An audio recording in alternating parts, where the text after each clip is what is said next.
At 2:43 a.m., my phone lit up with a message from a number I didn't recognize. I was already awake. I don't know why I was awake, I just was. The room was completely dark except for the street light leaking through the blinds. I remember staring at the ceiling, feeling like something had been watching me before the notification even appeared. The message said 6 words. I need your body for revenge. I actually laughed, quietly, alone in my room. Because that's what you do when something feels too strange to be real. I told myself it was spam, some bored kid, a wrong number. Then the second message came in. Don't move. I felt my chest tighten because I wasn't moving. I was lying on my back, staring at the ceiling, phone resting on my stomach. And then the third message appeared. I can see you. The air in my room felt different after that. Heavy, still. I didn't hear footsteps. I didn't hear breathing. But I became aware of something I hadn't noticed before. My bedroom door was open. I always close it before I sleep. Always. Another vibration. Turn your head slightly to the left. I didn't want to, but I did. Slowly. And that's when I realized something that made my hands go numb. The message bubble was still typing. 3 dots. Pulsing. Like whoever was watching me was waiting to see if I would listen. I didn't answer the message. I couldn't. My fingers were hovering over the screen, but they didn't feel like mine anymore. The 3 dots kept pulsing, waiting. Then they stopped. No new message, just silence. I told myself there had to be an explanation. There is always an explanation. Cameras get hacked. Numbers get spoofed. People play stupid games online. I finally forced myself to sit up in bed. Nothing moved in my room. My apartment was small. Too small for someone to hide without me noticing. 1 bedroom, a narrow hallway that led straight to the front door. A bathroom halfway down that hallway with a large mirror that covered almost the entire wall above the sink. And a tiny living room that blended into the kitchen. That was it. No attic, no basement, no extra closets except the one across from my bed. I live alone. I moved to this city for a remote job opportunity. It sounded exciting at first. New start, new place. No distractions. I work from my laptop, customer support for a software company, night shifts sometimes. Long hours, minimal human contact. Most days I don't speak out loud at all, which is why I bought the security camera. Just one, mounted above the inside of the front door. It sends motion alerts to my phone. I installed it the first night I moved in, not because I was afraid, because being alone in a new city makes you aware of how quiet things get. Too quiet. That night, I opened the security app with shaking hands. No motion alerts, no notifications, no recorded clips. The hallway outside my bedroom was dark and empty. The front door was still locked, deadbolt engaged, chain still hanging in place. I got out of bed anyway. I don't even remember deciding to. My body just moved. Each step into the hallway felt louder than it should have. The floor didn't creak. It never does. But I was hyper-aware of every shift in balance, every small breath I took. I checked the front door first, still locked. I stood there for a moment, staring at it, waiting. Nothing. Then I walked to the bathroom. The mirror caught my reflection in the dim light from my phone screen. I looked normal, just tired. But there was something off about the angle of my bedroom door in the reflection. I turned around. The door was open wider than before. I'm careful about things like that. I noticed small changes because when you live alone, you have to. And I stood there trying to remember if I had left it that way. I couldn't. And that's when I realized something else. The time. 2:47 a.m. The first message came at 2:43, exactly 4 minutes earlier. 4 minutes where someone claimed they could see me. I walked back into my bedroom slowly and sat on the edge of my bed. I tried to think logically. I had only been living there for 11 days. 11, not 10, not 2 weeks, 11. And I only mention that because something happened on the first night I moved in. Something I brushed off. Something small. But now, it doesn't feel small anymore. Because on the first night, at exactly 2:43 a.m., I woke up to the sound of my bedroom door opening. And I told myself it was just the air pressure shifting in a new apartment. I told myself that until tonight. My phone buzzed again. The sound felt louder this time, sharper. I looked down slowly. Unknown number. Another message. You look better facing the window. My throat tightened. Because I was. At some point while sitting there, trying to think clearly, I had shifted on the bed. My legs were hanging off the side. My body turned slightly toward the window. The blinds were half open, street lights spilling through in pale stripes across the wall. I hadn't even realized I'd turned that way. A cold wave moved through my chest. I didn't breathe for a second. I just stared at the message, reading it again and again. You look better facing the window. Not you are facing the window. Look better. Like someone was watching me from inside the room. I forced myself to stand. Slowly, I walked to the window and pulled the blinds up in one quick motion. Nothing outside. Just the empty street. A parked car under the streetlight.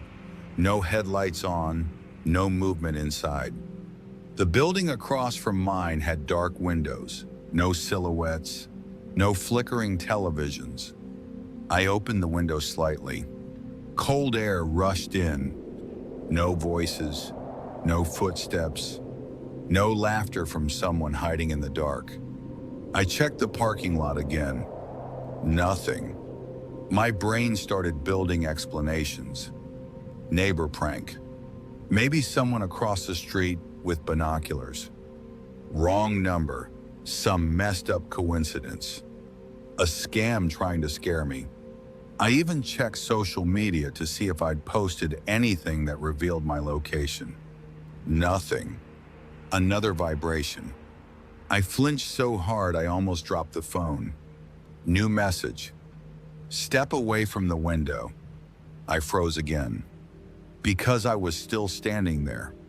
Exactly where the message said I was. My heart started beating harder now. Not fast, just heavy. Like each beat had weight behind it. I stepped back from the window immediately, and the typing indicator appeared. 3 dots. Pulsing. Waiting. Then it disappeared. No message. I stared at the screen. Seconds passed. The apartment felt too quiet. The kind of quiet where your ears start filling in sounds that aren't there. Then, another buzz. Don't turn around. I stopped breathing. I was facing the window, which meant my back was to the rest of my apartment, to the bedroom door, to the hallway, to the closet behind me. Every instinct in my body told me to spin around, but I didn't. Because if this was real, if someone was inside my apartment, turning around would confirm it. And as long as I didn't look, there was still a chance this was just a sick joke. My grip tightened around my phone. Another message came through. Good. My vision tunneled slightly. Good.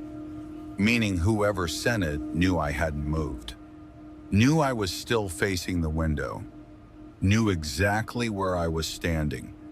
The security camera. I suddenly remembered it.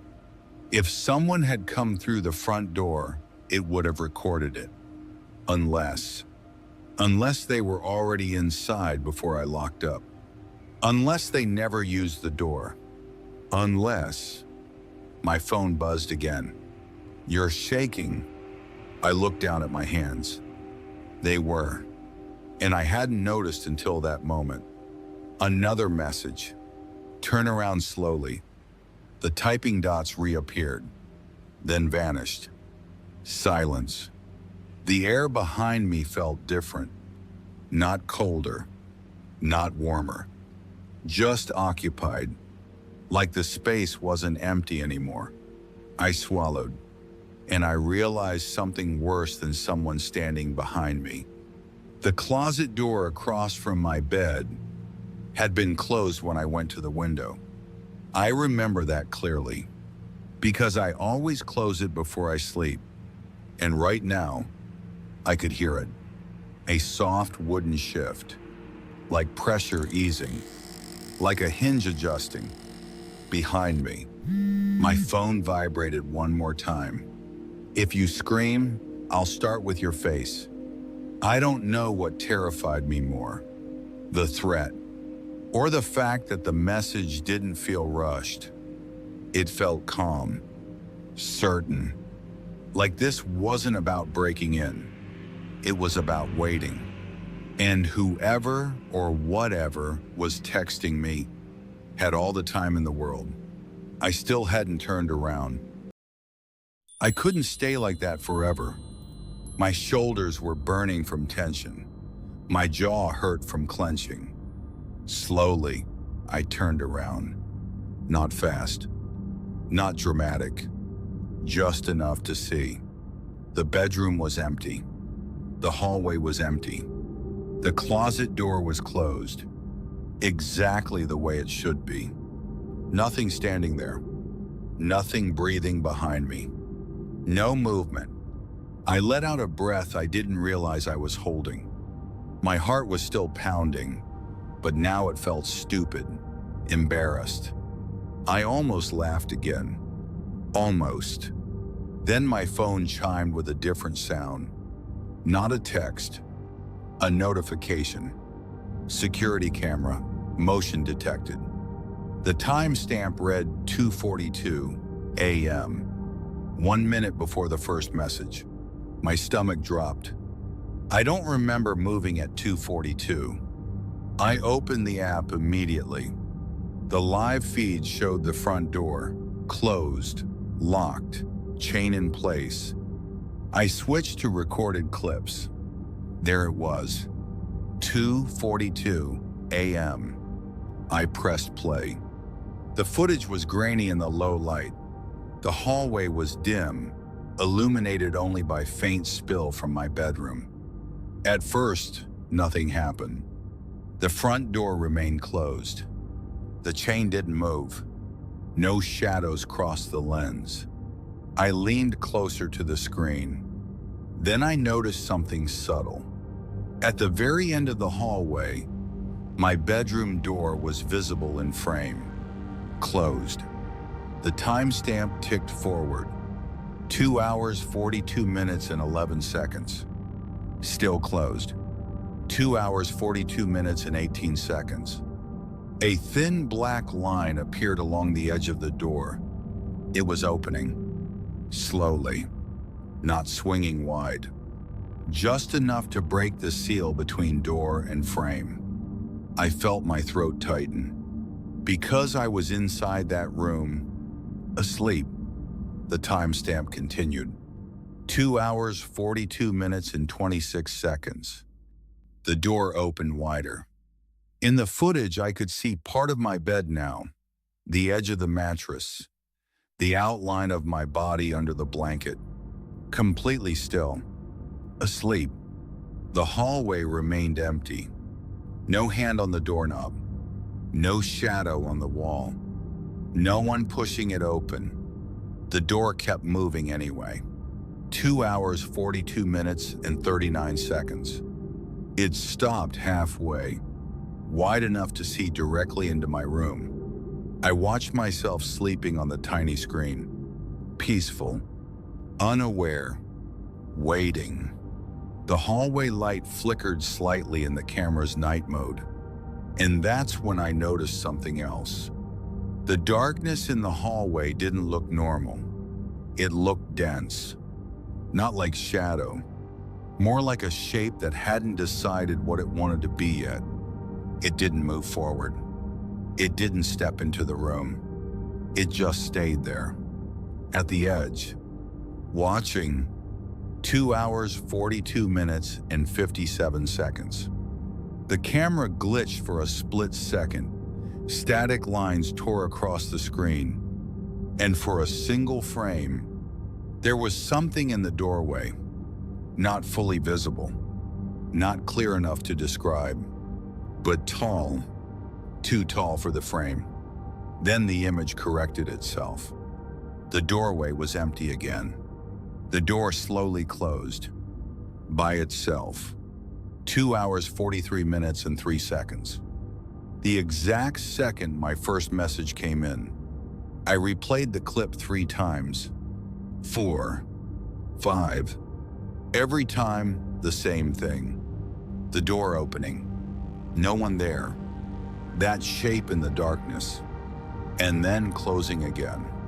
I realized something that made my skin feel tight.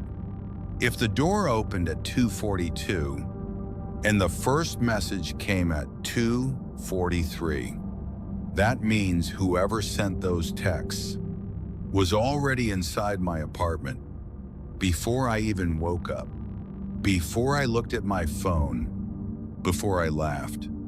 Another notification buzzed. Not from the camera. A new text. You watched it. I stopped breathing again. Because I hadn't told anyone, I checked the footage. Another message appeared immediately after. I was standing right there. I slowly looked up from my phone, down the hallway. At the exact spot in the footage where the darkness had thickened near my bedroom door, the hallway looked empty, normal, but it didn't feel empty anymore. It felt occupied, like something had stepped back just far enough to stay out of sight. My phone vibrated one more time. You didn't see me clearly. Pause. Another vibration. But I saw you. That wasn't the worst part. I couldn't stand in the hallway anymore. The longer I stared at that empty space, the more it felt like staring into something that was staring back. I backed away slowly. One step, then another. And without really deciding to, I turned toward the bathroom. The light inside was off. The door was halfway open. I don't remember leaving it like that. I reached for the switch and flicked it on. The fluorescent bulb buzzed to life. Too bright. Too sudden. I stepped inside. The air felt cooler in there, heavier, like it had been closed off for hours. My eyes lifted automatically to the mirror, and that's when I felt it. That same awareness, that sense of being observed, not from behind me, from in front of me. The mirror was slightly fogged, not covered. Just a thin haze across the center. I hadn't showered. I hadn't run the sink long enough to create steam. The bathroom door had been open. There was no reason for condensation. I stepped closer. My reflection stared back at me. But the fog dulled the details, softened the edges of my face. Then I noticed the lines. Faint streaks cutting through the haze.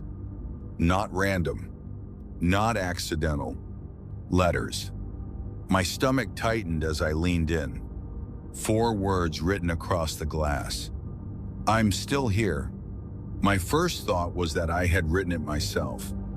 Maybe after moving in, maybe as a joke, maybe absent-mindedly, but I don't joke like that.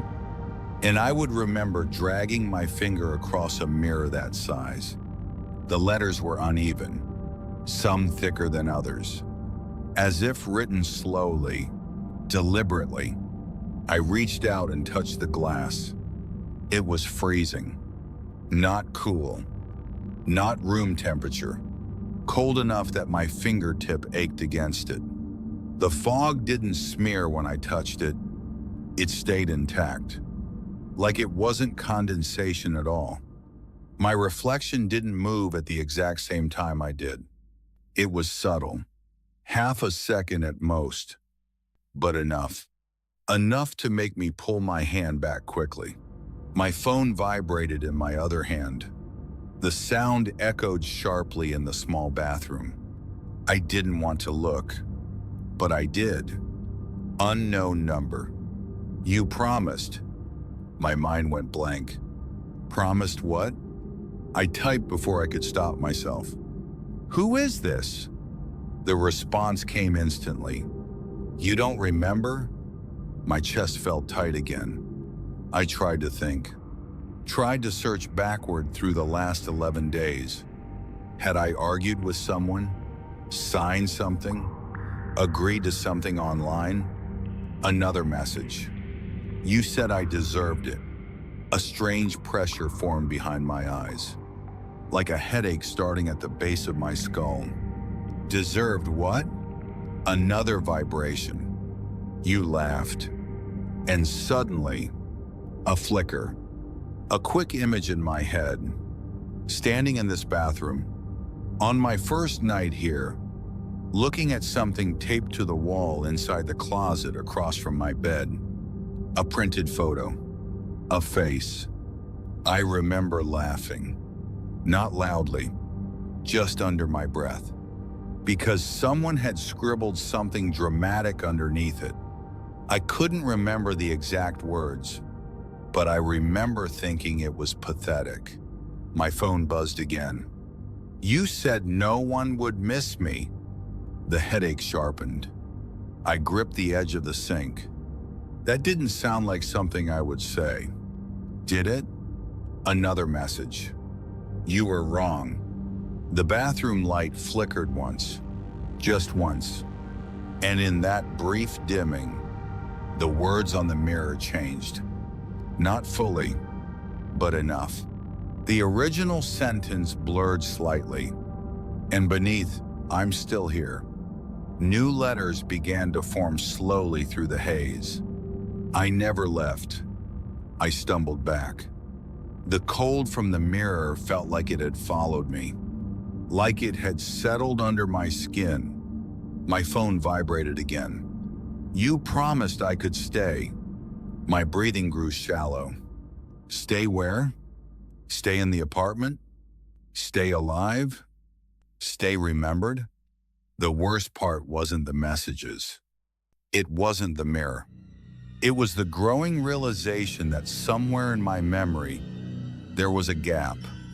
A blank space where something important should have been. And whatever was texting me knew exactly what was inside that missing piece. Another vibration. This time, the message was longer. I need your body for revenge.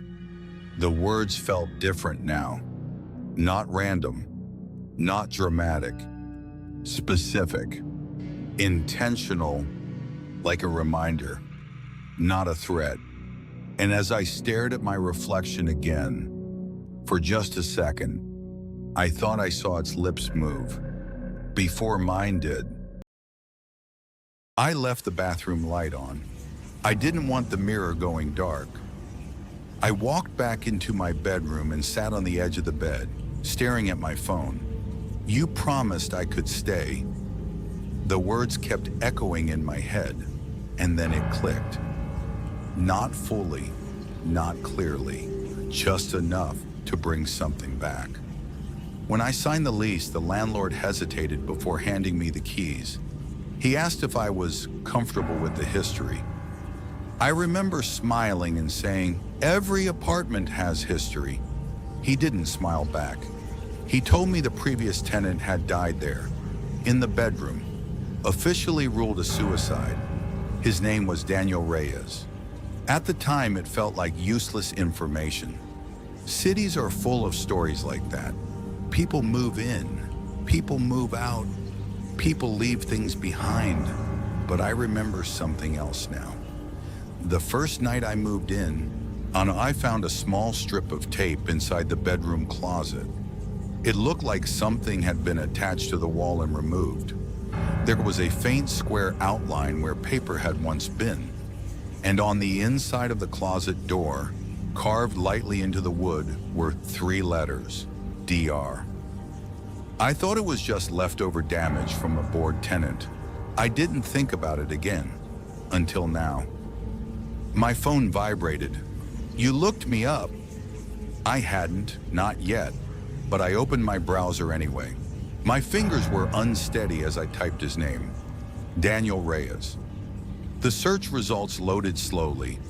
Local articles, archive forum discussions, a few social media threads. The headline from 2 years ago read, "Local man found dead following online accusations." I clicked it. The article was short, vague. It mentioned allegations spreading across social platforms. Claims about manipulation, emotional abuse, recording private conversations without consent. Nothing criminal proven, but the internet doesn't wait for proof. It reacts, and it reacts loudly. I scrolled further, found a discussion forum thread that had been archived. Hundreds of comments, people tearing him apart, calling him names, telling him to disappear, telling him the world would be better without him. My stomach turned as I kept reading. Then I found something that made my breathing slow. A screenshot of a post Daniel had written days before he died. It was short, 6 lines. "If they ruin my life, I'll ruin theirs. You think this ends with me? You think I'm just going to disappear? I'll come back. I just need a body." The timestamp on the post, 2:43 a.m. My phone vibrated in my hand. I dropped it onto the bed. "Mari," another message appeared. "You read it." My throat felt dry. I typed back before I could stop myself. "You're not him." The response came instantly. "You laughed at him." The memory hit harder this time, clearer. The first night in the apartment, standing inside the closet, looking at a printed copy of that exact post taped to the wall. Someone had left it there. Maybe Daniel. Maybe the landlord hadn't noticed. And I remember reading it out loud, mocking the dramatic tone, saying something like, "Yeah, okay, come back then." I remember smiling, rolling my eyes. I remember saying, "No one's borrowing my body." My stomach dropped, because that's exactly what the message said tonight. My phone buzzed again. "I heard you." The room felt smaller, closer, like the walls had shifted inward slightly. I stared toward the bedroom closet. The door was shut, but it didn't feel empty anymore. My phone vibrated once more. "I told you I would stay." And that's when I realized something I hadn't considered before. Daniel didn't threaten the people online. He didn't name them. He didn't say he was coming for them directly. He said he needed a body, not to kill, not to haunt, to use. And I was the one who stood in his closet, in his room, in the place where he died, and invited him to try. My hands felt stiff as I picked up my phone again. If he said he was there, if he said he stayed, then the camera would prove it, or disprove it. I opened the security app, scrolled back. 2:43 a.m. The exact minute the first message came in, I pressed play. The hallway appeared first, empty, still, the front door unmoving. Then the camera adjusted to low light mode. And there it was again. My bedroom door at the end of the hall. Closed. The timestamp ticked forward. 2:42:58. The door handle moved, slowly. Not violently, not forced. It turned like someone on the inside was gently opening it. The door creaked inward. The angle shifted just enough for the camera to see into my room. I leaned closer to the screen. The image glitched for half a second. Horizontal lines tore across the footage. The frame distorted. And for one single frame, someone was standing beside my bed. My breath stopped.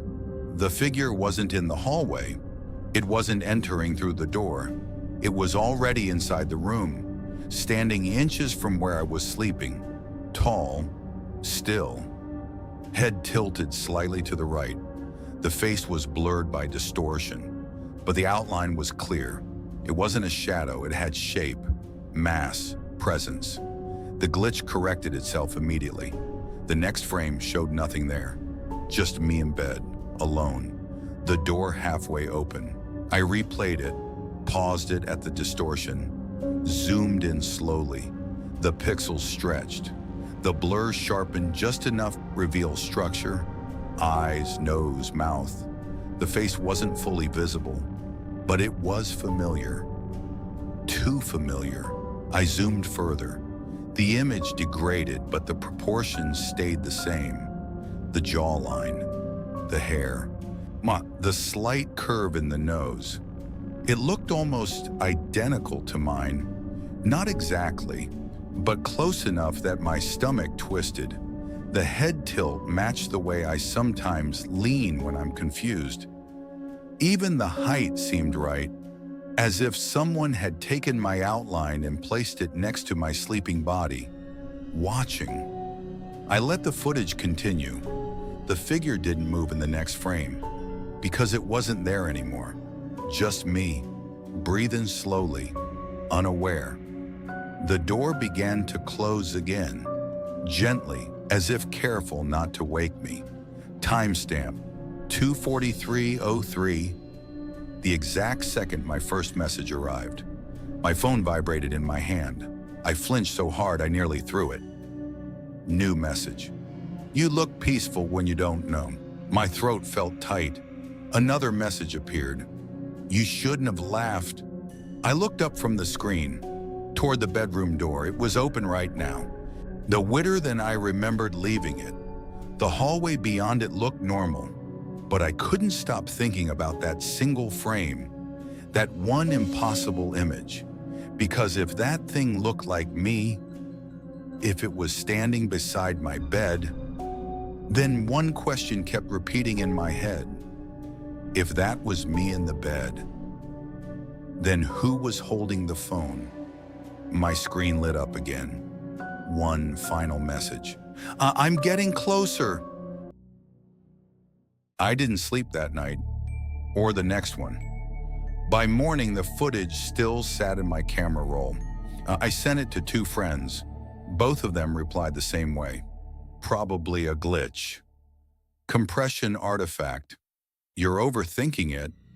One of them even circled the blurred figure and said it was just pixel stretching. I wanted to believe that. I really did.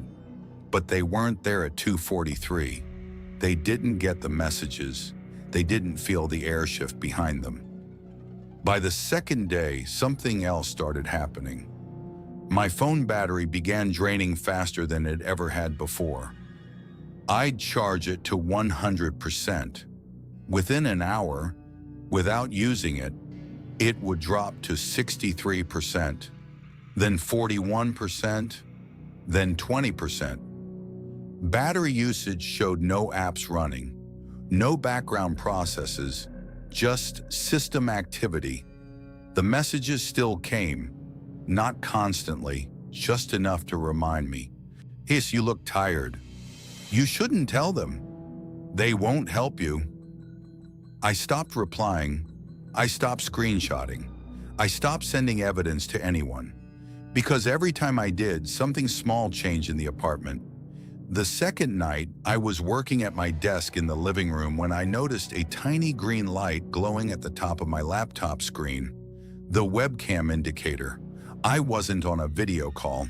No apps were open. I closed everything. The light stayed on. I shut the laptop. The light turned off. I opened it again. It flicked back on instantly. My phone buzzed. I like this angle. I slammed the laptop shut so hard it echoed through the apartment. That same night, I double-checked the front door before bed. Deadbolt locked, chain in place.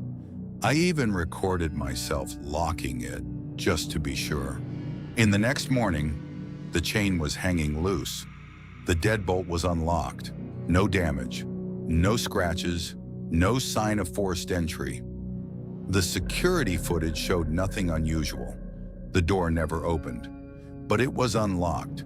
I stopped feeling safe inside my own routine. So I bought another camera, a small one. I installed it inside my bedroom, pointed directly at my bed. If something stood beside me again, I would see it clearly. No hallway distortion, no pixel excuses. Night 3. I told myself I was ready. I left the lights off, sat upright against the headboard, both cameras active, phone plugged in beside me so the battery wouldn't die. The apartment was completely silent. 2:41 a.m. Nothing. 2:42. Still nothing. My heart was beating in my ears now. 2:43 a.m. My phone vibrated. The screen lit up. Unknown number. One word. "How's tonight?" The bedroom camera app glitched. For just a second, the live feed froze, then resumed. But something was different. The angle. It had shifted slightly, as if someone had touched it. And then, the closet door behind me made a sound, a soft wooden click, like it had just unlatched. I didn't move when I heard the closet latch shift. I kept staring forward. The bedroom lights were off. Only the dim glow from my phone lit the edge of the bed and my hands resting on my knees. The camera on the dresser was recording. The hallway door was open just enough for me to see into the narrow darkness beyond. 2:42 a.m. The time on my phone changed, and then everything shut off, not dimmed, not flickered, shut off. The bedroom camera feed disappeared. The small red recording light on the device went black. My laptop screen in the living room went dark. Even the faint hum of the refrigerator outside my room stopped. Complete silence swallowed the apartment. No city noise, no distant traffic, no electrical buzz, just my heartbeat. I looked down at my phone. Black screen. Dead. Even though it had been plugged in. I pressed the power button. Nothing. That's when I heard it. The soft metallic click of my bedroom door handle turning. Slowly, carefully, as if someone was testing it. I watched the handle rotate downward. It stopped halfway. The door didn't open. It just held there, pressed inward slightly, then released. The handle returned to its original position. Silence again. My breathing felt too loud in my chest. And then, behind me, the closet door began to move. Not quickly, not forced. It eased open with a slow wooden drag, a long, quiet creak that seemed to stretch longer than it should. I didn't turn around. I didn't need to. I could feel it. The air changed. Colder. Denser. The darkness inside the closet wasn't flat. It had depth, like a hallway inside a hallway. Looked like it went farther back than the wall allowed. I could see it from the corner of my eye. The black inside the closet wasn't the same as the black in the rest of the room. It absorbed the light. My phone vibrated in my hand. The screen turned on by itself. Battery, 87%. It hadn't been dead. It had just gone dark. The camera app opened automatically. Front-facing camera activated. My own face filled the screen. Pale, eyes wide, breathing shallow. I was still sitting upright on the bed, exactly where I knew I was. Then the image adjusted exposure, and I saw it, behind me, standing in the open closet doorway. Someone, tall, still, head tilted slightly, smiling. The smile was wrong. Too wide, too steady. It didn't move with breath. It didn't blink. The face, it looked like mine. Not identical, but close enough that my mind struggled to separate the features. Same hairline, same nose, same mouth. But stretched slightly, like it had been learned by watching me. The version on the screen leaned forward slightly, but I hadn't moved. I felt my back grow cold. The thing behind me on the phone screen lifted its hand slowly. I didn't feel my arm move, but on the screen, it was waving, slowly, deliberately. My own face on the display began to smile, but I wasn't smiling. My lips felt still. The version of me in the camera whispered something.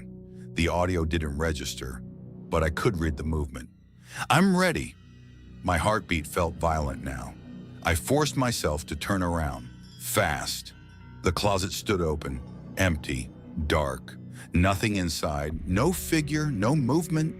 But when I looked back at my phone, the front camera still showed someone standing behind me, smiling, closer now. So close I could see the small scar above its eyebrow. The same scar I got when I was 8 years old. The phone buzzed, a new message. "Let me in." The screen flickered. The figure's smile widened, and for the first time, I felt something press lightly against my back, as if someone was standing close enough to breathe on my neck.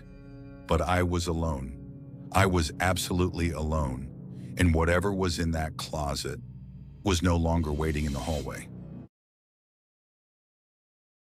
I spun around, fast enough to lose my balance. The closet was empty, no one standing there, no shape, no shadow separating itself from the dark, just hanging clothes, a storage box, the back wall. I turned in a full circle inside the room, nothing. But the pressure on my back didn't fade, it stayed, close, breathing distance. My phone screen flickered and went black. The bedroom lights suddenly snapped back on. The refrigerator hummed again in the distance. Electricity restored, like nothing had happened. I stood there shaking. Then I noticed the television across from my bed. It was off, but the screen was glossy, reflective. I didn't want to look, but I did. In the black reflection, I wasn't alone. Someone was standing directly behind me, close enough that our shoulders nearly touched, head tilted, smile small now. Watching me through the reflection, I didn't feel hands on me.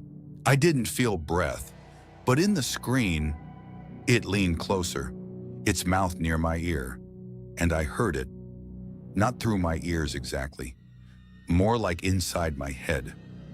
"You left me here." A sharp pain exploded behind my eyes. So sudden I dropped to one knee. It felt like something pushing inward from the inside of my skull. Images began flashing, not random, specific, clear. Weeks earlier, before I moved in, touring this apartment with the landlord. The bedroom looked smaller then, brighter.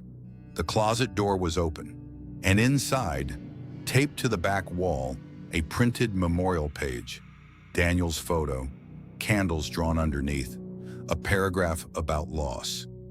I remember saying, "That's dramatic." My friend who came with me laughed. I stepped closer to the closet.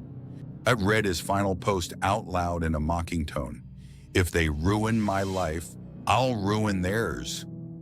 I remember shaking my head, saying something like, "Yeah, okay, come back and borrow someone then." My friend laughed again. I laughed too, not loudly, but enough. Then another memory, a few days after moving in, scrolling through an old forum thread about Daniel, seeing people still arguing about him. I typed something. I remember typing something, a sarcastic comment. Guess he finally disappeared. I even added a laughing emoji. I didn't think about it again, but the headache sharpened. More flashes. Daniel alone in this room, sitting on the edge of the same bed, reading those comments, reading mine, seeing strangers tear him apart, seeing people reduce him to a joke. Then the image shifted. Daniel standing in this closet, back against the wall. Hoyna looking straight ahead, whispering something I couldn't hear. The pain in my head felt like something forcing its way forward. The reflection in the TV leaned closer. You said no one would miss me. My breathing grew shallow. I didn't mean, I started, but the whisper cut me off. You left me here. Another flash. The landlord telling me quietly that Daniel had been found inside the closet. Door closed, lights off, no note, just silence. He wasn't random. He didn't pick me because I moved in. He picked me because I stood in the place where he died and laughed. He didn't need a random body. He needed one that knew, one that understood humiliation, one that participated in it. The reflection in the TV began to move independently. Its shoulders straightened, its smile faded, its expression turned focused, determined. And I waited, it whispered. The stabbing pain turned into pressure, heavy, expanding. I felt my knees weaken, my vision blurred at the edges. The reflection lifted its hands, and I felt my own arms rise, but I wasn't lifting them. My fingers twitched, my jaw tightened. The voice spoke again, clearer now. You promised I could stay. The room felt smaller, the air thick. I tried to step forward. My legs didn't respond immediately. The reflection stepped first, half a second ahead of me, like it was leading, not copying. I realized something in that moment that terrified me more than anything else. He didn't want to scare me. He didn't want to kill me. He wanted control, and he had chosen me long before the first message appeared because I wasn't innocent. I was involved, and that made me easier to enter. The reflection's mouth moved slowly, and in this time, the words came out of my own lips. I need your body for revenge. My mouth was still open from the last words. I need your body for revenge. But I didn't remember deciding to say them. My phone vibrated again in my hand. The screen lit up. A new message. I don't need to kill you. I just need you to let me in. The sender ID was still unknown. No number, no contact name, just a blank space.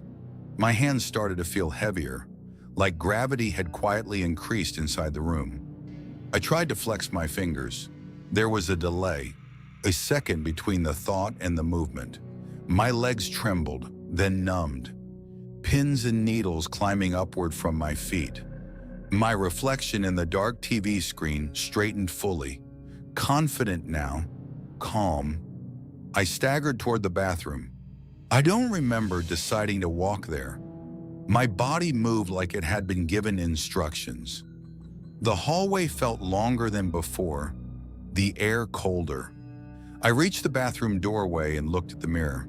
For a moment, everything was normal. My face, pale, sweat on my forehead, eyes wide.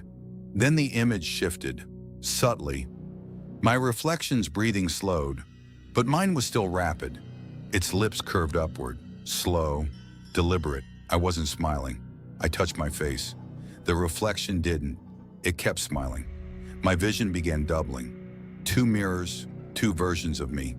One frightened, one steady. Behind the smiling reflection, I saw him. Not fully formed, but there, standing slightly behind my shoulder. Clearer than before, Not distorted, not stretched, just a man. Tired eyes, calm expression, watching me the way someone watches a door they've been waiting to open. The whisper came again, soft, inside my head. "You said it wasn't real." My jaw moved, but I wasn't forming the words. "You told them to laugh." My knees buckled slightly. I grabbed the sink. The reflection didn't grab anything. It stood upright. Perfect posture, control. "You left me here." The bathroom light flickered. The mirror fogged at the edges. Even though no water was running, letters began forming slowly across the glass, not drawn from the outside, appearing from within the condensation. "I need your body." My limbs were almost fully numb now. My shoulders felt weighted, like someone leaning into them. Vision doubling more intensely. The smiling reflection leaned closer to the glass until its forehead almost touched it.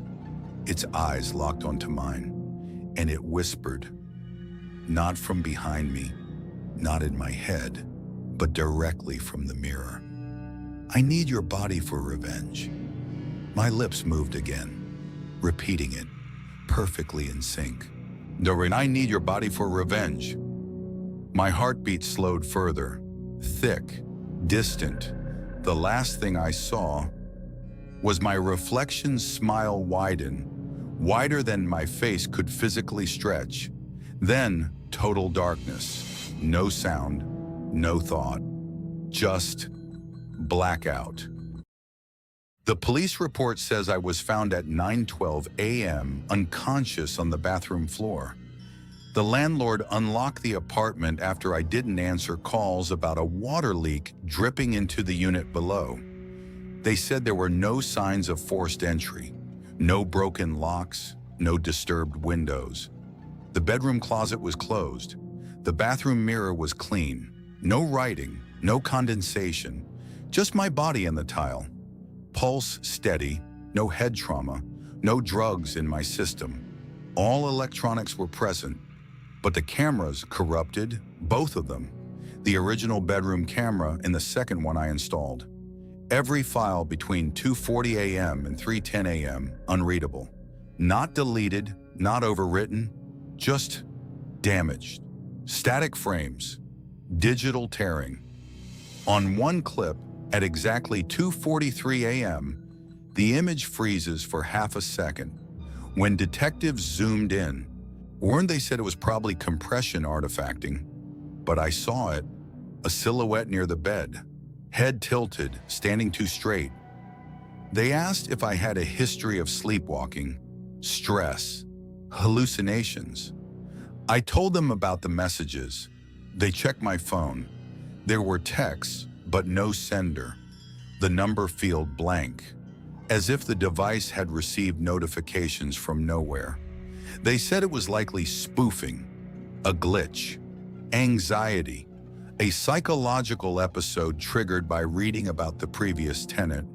They used his name once, Daniel Reyes. Then they stopped bringing him up. I was discharged from the hospital the same evening. Mild concussion, they said, even though I hadn't hit my head.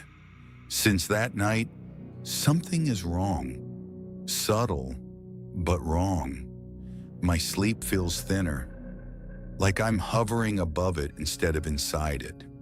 I wake up at 2:44 a.m. almost every night, not 2:43, 1 minute after. My body already sitting upright sometimes, breathing calm, not startled, just awake.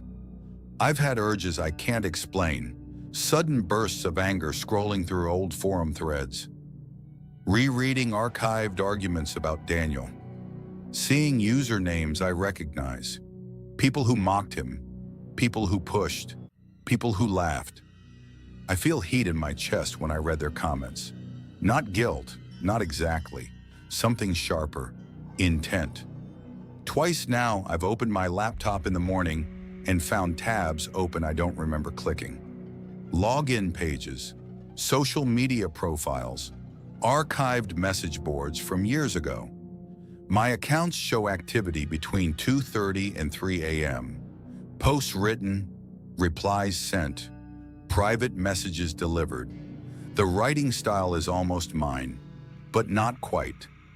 More controlled, more precise, less emotional. Last night I checked my phone history.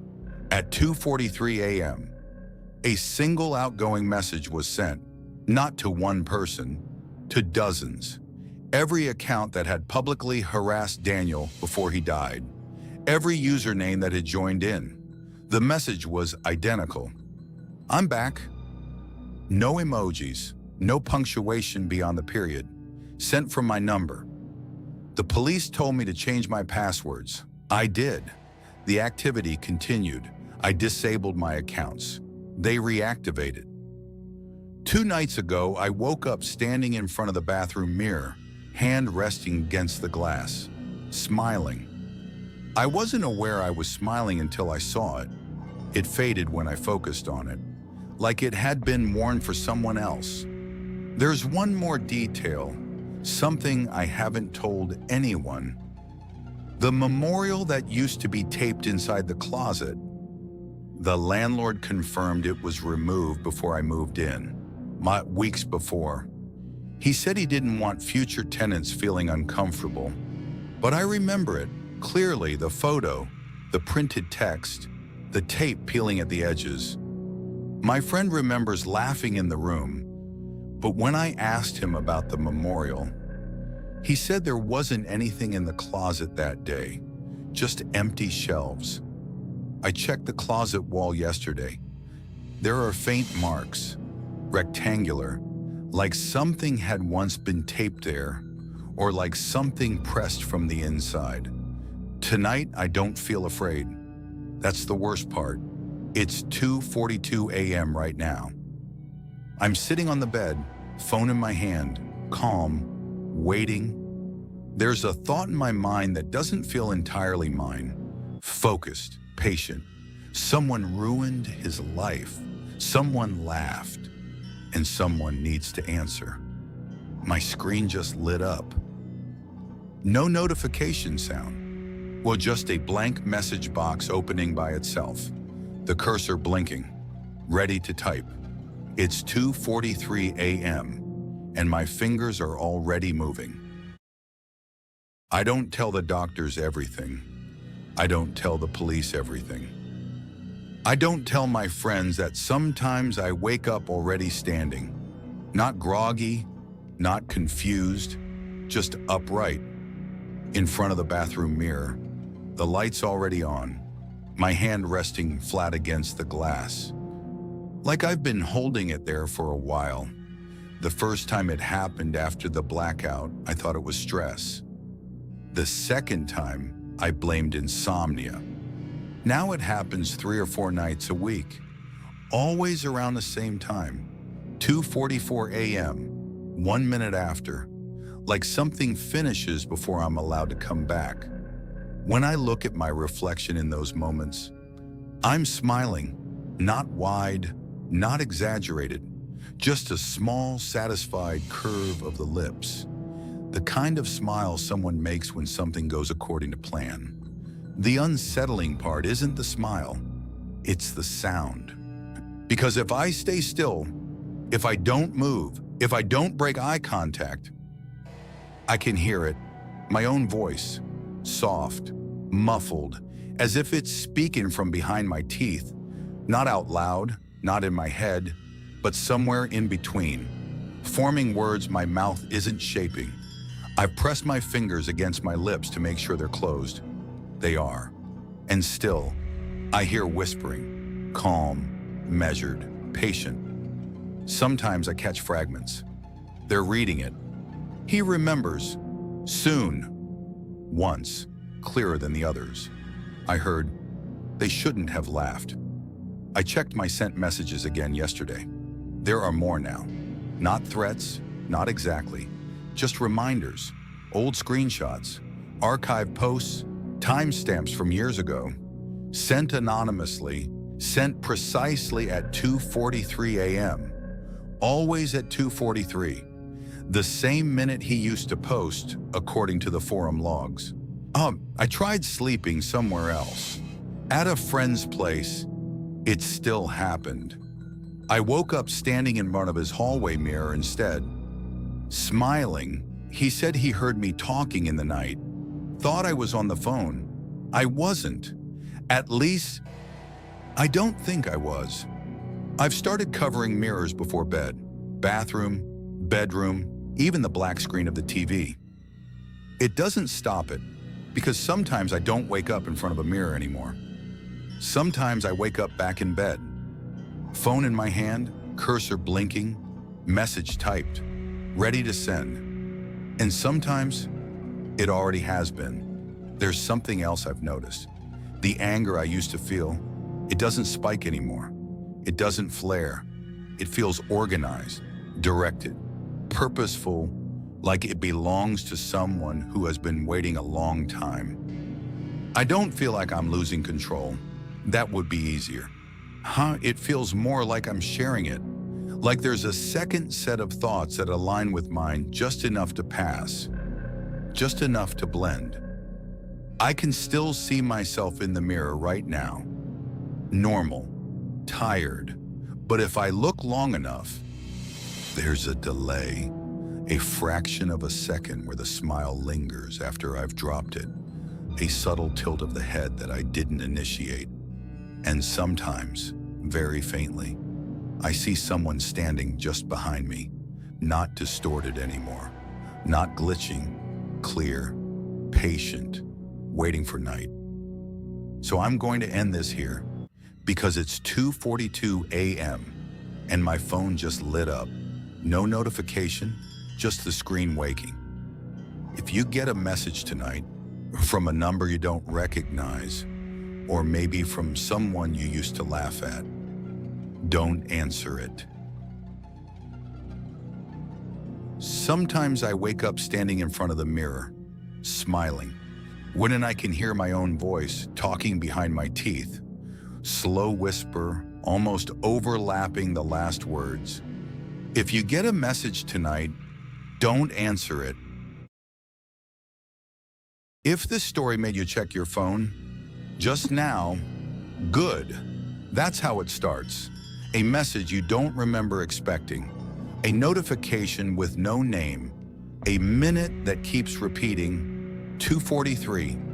If you felt the urge to turn your screen over, to glance at your reflection, to listen for something behind you, then you understand how easy it is, how thin the line is between reading a story and being inside one. So subscribe, because the next one is worse. Not louder, not bloodier, just closer. Closer to something that might already be happening. What would you have done when the first message arrived? Would you have ignored it, blocked it, answered it, or laughed? There's one detail I didn't tell you about the closet. Something the police wrote down and then crossed out of the report. If you want part 2, comment 243